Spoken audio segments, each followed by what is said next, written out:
मित्रांनो, तुम्ही पाहता आहात ज्ञान मंडल. आज आपण निघालो आहोत सह्याद्रीच्या घनदाट जंगलात दडलेलं पवित्र असं भीमाशंकर ज्योतिर्लिंग जाणून घेण्यासाठी. चला तर मग सुरुवात करूया. मुख्य कथा. भीमाशंकर कुठे आहे? महाराष्ट्रातील पुणे जिल्ह्यातील सह्याद्री पर्वतरांगांमध्ये भीमा नदीच्या उगमस्थानी वसलेलं निसर्गाच्या कुशीत लपलेलं एक दिव्य स्थान म्हणजे भीमाशंकर.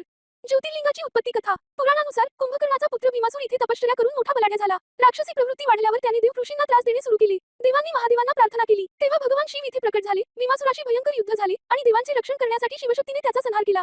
त्याच वेळी इथे ज्योतिर्लिंग प्रकट झालं आणि यालाच आपण भीमाशंकर ज्योतिर्लिंग म्हणतो.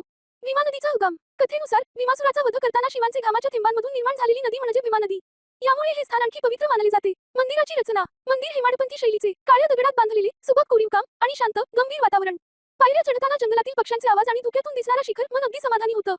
आध्यात्मिक महत्त्व. भीमाशंकर हे 12 ज्योतिर्लिंगांपैकी एक. येथे दर्शन केल्याने कष्ट कमी होतात, मनाला शांतता मिळते. पर्वतरांगातील शांतता साधनेसाठी उत्तम. कार्तिक आणि श्रावण महिन्यात इथे प्रचंड भक्तांची गर्दी असते.